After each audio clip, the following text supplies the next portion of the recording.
Halo semua, selamat datang kembali di channel Si Celana Kotak, yaitu channel yang membahas tentang fakta unik dan juga misteri yang ada pada kartun SpongeBob SquarePants. Sebelum masuk ke pembahasan konten dari video ini, terlebih dahulu jangan lupa untuk subscribe channel ini serta berikan like, komen, dan share video ini ke sesama teman kalian yang juga penggemar kartun SpongeBob.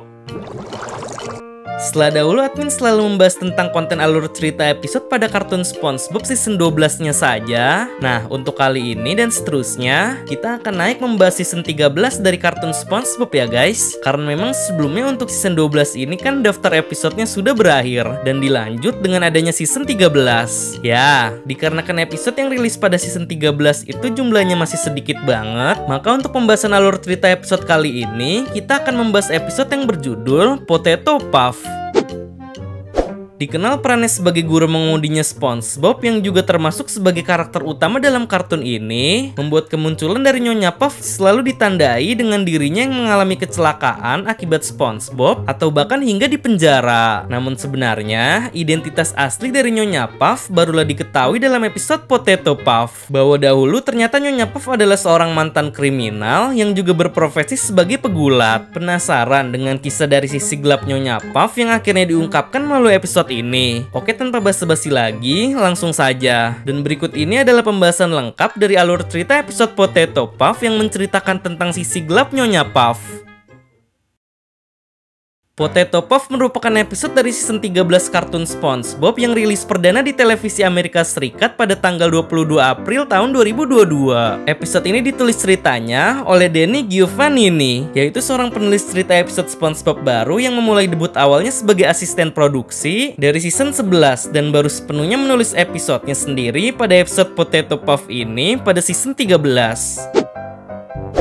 Untuk alur cerita episode Potato Puff, ceritanya itu bermula dari adegan di mana SpongeBob yang sedang ujian mengemudikan kapal bersama Nyonya Puff yang tiba-tiba menabrakkan kapal yang sedang ia kemudikan mengarah ke salah satu rumah warga Bikini Bottom, lalu mengarah ke pabrik pembuatan bom dynamite yang sedang diresmikan oleh wali kota Bikini Bottom baru, hingga terpental ke atas langit dan mendarat di bawah rumah Nyonya Puff hingga membuat rumah tersebut pun sampai hancur berkeping-keping. Lalu dikarenakan tubuh Nyonya Puff yang sudah besar mengembang dan tidak bisa lagi melanjutkan kembali ujian mengemudinya bersama dengan SpongeBob, membuat Nyonya Puff pun akhirnya memutuskan untuk menyuruh SpongeBob agar segera pulang ke rumahnya saja. Dan dengan santainya, SpongeBob pun langsung pulang begitu saja tanpa adanya sedikit penyesalan setelah menabrakkan kapal yang telah ia kendarai. Merasa jengkel karena ujian mengemudinya bersama dengan SpongeBob yang selalu gagal, Nyonya Puff pun akhirnya memutuskan untuk berkonsultasi dengan guru spiritualnya, lalu menanyakan tentang apa yang bisa ia lakukan untuk dapat mendampingi SpongeBob ketika sedang tes mengemudinya ini. Lalu dengan santainya, guru spiritual Nyonya Puff pun menjawab dengan mengatakan, "Be with SpongeBob without being with SpongeBob." Yang dimana maksud dari perkataan guru spiritual Nyonya Puff ini adalah menyuruh Nyonya Puff untuk melakukan tes mengemudi bersama dengan SpongeBob, namun tes itu harus dilakukan tanpa SpongeBob. Sempat bingung dengan maksud yang diperintahkan oleh guru spiritualnya ini, akhirnya Nyonya Puff pun mengerti akan maksud tersebut dan ia juga memiliki ide untuk menukarkan dirinya menjadi sebuah kentang yang nantinya akan menemani SpongeBob ketika sedang tes ujian mengemudi.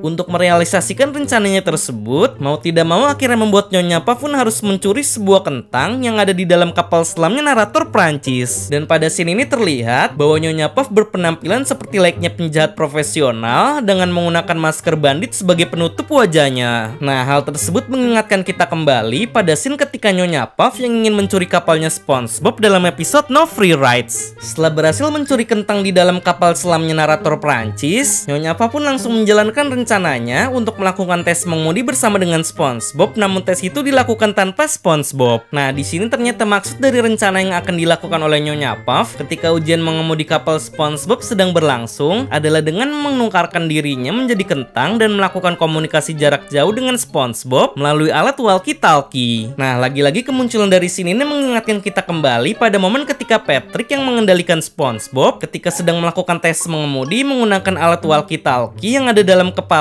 ketika pada episode Boating School.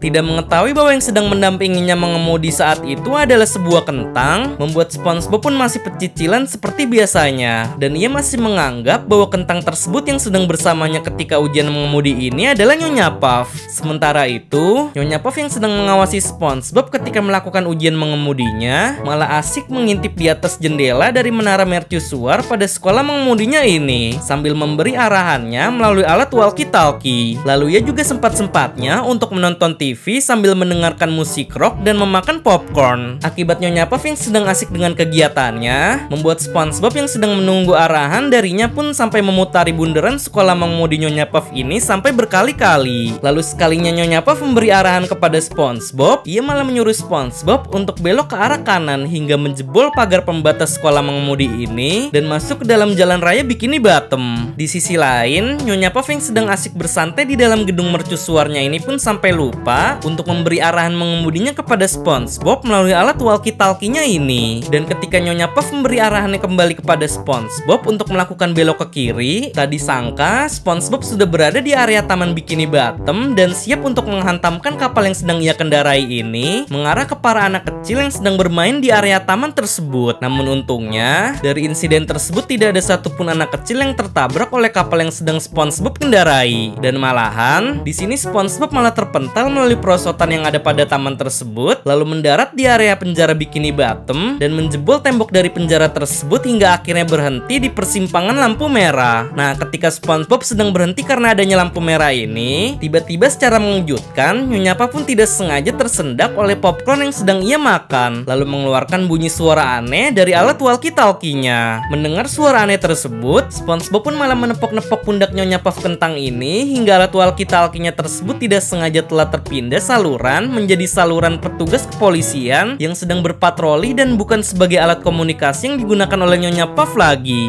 Mendengar adanya perintah untuk menindaklanjuti pelanggaran yang terjadi di jalan raya akibat adanya seorang anak kecil yang sedang naik sepeda telah iseng mengembalikan pelang penunjuk untuk berhenti, membuat SpongeBob pun langsung mengejar anak kecil tersebut dengan statusnya kini yang telah berubah menjadi pelajar mengemudi yang sedang berpatroli. Lalu karena sedang dikejar oleh SpongeBob dengan kapalnya, membuat anak kecil yang sedang mengendarai sepeda itu pun panik dan segera secepatnya pergi untuk menghindari SpongeBob. Namun di sini, aksi kejar-kejaran SpongeBob dengan anak kecil tersebut pun sampai mengundang perhatian dari sebuah geng petarung yang sedang kopdar di bar Kenobi Knuckle yang tidak senang dengan aksi kejar-kejaran yang dilakukan oleh SpongeBob dengan anak kecil tersebut. Hingga akhirnya mereka juga ikut mengejar SpongeBob bersama anak kecil itu juga. Dan untungnya, berkat SpongeBob yang telah memisahkan diri dari aksi kejar-kejarannya tersebut, membuat anak kecil yang sedang mengendarai sepeda dan para geng petarung itu malah tidak sengaja telah menabrak pabrik pembuatan bom dynamite yang baru saja diresmikan oleh wali kota Bikini Bottom yang baru itu sampai hancur meledak.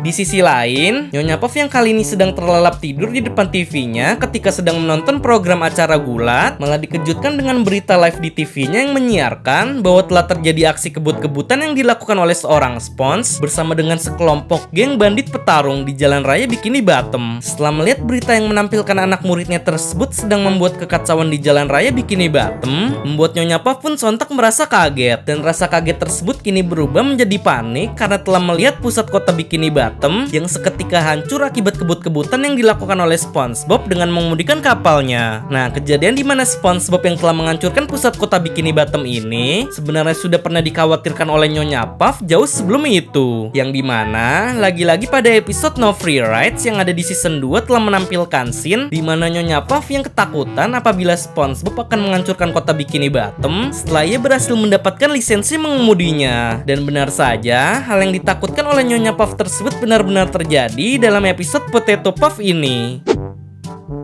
Lalu tidak diam begitu saja ketika melihat kota Bikini Bottom ini seketika hancur akibat ulah dari anak muridnya, membuat Nyonya Puff pun tiba-tiba berubah bentuk menjadi seorang petarung gulat dengan mengenakan rambut pang dan juga baju gulatnya. Serta ia pun juga tiba-tiba mengaktifkan mode meriam pada menara mercusuarnya ini dengan menurunkan tuasnya untuk menembakkan tubuh Nyonya Puff tersebut yang langsung mendarat di area geng bandit petarung yang sedang mengejar SpongeBob. Lalu Nyonya Puff pun langsung menjarah motor salah satu bandit petarung tersebut untuk mengejar mengejar SpongeBob dan memberhentikannya. Tetapi malahan, di sini SpongeBob malah memutar balik kapalnya tersebut hingga akhirnya berujung dengan dirinya yang bertabrakan adu banteng dengan para bandit petarung ini sampai membuat mereka berdua kecelakaan. Setelah tersadar bangun dari kecelakaannya, SpongeBob pun dibuat terkejut dengan perubahan drastis Nyonya Puff kentang ini yang tiba-tiba berubah menjadi kentang yang telah dihancurkan. Lalu hal tersebut pun sampai membuat SpongeBob menangis histeris akibat perbuatannya ini. Namun selang beberapa saat, seketika Nyonya Puff asli pun kemudian muncul lalu menenangkan SpongeBob yang sedang menangis, dan SpongeBob kemudian langsung bahagia kembali setelah mengetahui bahwa Nyonya Puff ternyata masih hidup. Namun tiba-tiba pertemuan antara Nyonya Puff asli dengan SpongeBob ini kemudian didatangi oleh para bandit petarung yang saat itu mereka sedang mengejar SpongeBob untuk merampoknya. Tetapi untungnya, berkat penampilan Nyonya Puff yang sedang memakai outfit pegulat ini, identitas sebenarnya dari Nyonya Puff pun kemudian diketahui oleh salah satu dari bandit petarung tersebut, bahwa sebenarnya ternyata nama Nyonya Puff adalah Puff the Tough yang merupakan seorang mantan bandit bos mereka dan juga pernah menjadi petarung gulat. Lalu tak lupa mereka juga meminta tanda tangannya Nyonya Puff. Namun sama sekali belum menandatangani apa yang para bandit petarung itu inginkan, tiba-tiba muncul segerombolan polisi yang langsung mengarah ke tempat mereka berada. Sontak hal tersebut pun membuat para bandit petarung ini langsung lari kocar-kacir. Lalu sudah pasti bahwa endingnya pasti Nyonya Puff pun langsung akan masuk penjara akibat kekacauan yang dilakukan oleh SpongeBob tersebut. Dan akhirnya Nyonya Puff pun benar-benar dijebloskan ke dalam penjara lagi bersama dengan kentang yang mirip dirinya ini. Lalu cerita dari episode Potato Puff pun akhirnya berakhir pada adegan ini. Oke, mungkin segitu saja pembahasan alur cerita dari episode Potato Puff. Well, jadi menurut kalian untuk cerita dalam episode ini bagus atau tidak ya guys? Kalau menurut admin sih jalan ceritanya itu malah mirip seperti episode No Free Rides, karena banyak sekali detail yang mirip pada episode tersebut dengan episode Potato Puff ini. Ya contohnya saja seperti detail bingkai foto di dalam rumah Nyonya Puff dan siaran live TV berita Bikini Bottom. Kalau semisal ada suatu kesalahan kata maupun informasi mengenai penjelasan yang telah admin berikan ini, mohon koreksinya ya guys. Barangkali dari penjelasan tersebut ada yang keliru ketika disebutkan. Selanjutnya, episode mana lagi nih guys yang sekiranya ceritanya itu seru untuk dibahas oleh si celana kotak? Karena mungkin untuk next dari konten alur cerita episode berikutnya, admin akan fokus membahas episode yang ada di season 13 saja. Dan bagi kalian yang ingin request tentang pembahasan fakta dan misteri yang ada di kartun SpongeBob juga bisa komen di bawah ya guys dengan mencantumkan hashtag Tanya SpongeBob. Karena nantinya pertanyaan dengan topik yang menarik akan dijadikan sebagai pembahasan materi untuk konten video selanjutnya. Dan jangan lupa untuk follow akun sosial media si celana kotak lainnya yang linknya sudah admin cantumkan pada kolom deskripsi. Oke, see you next time guys. Sampai bertemu di video selanjutnya.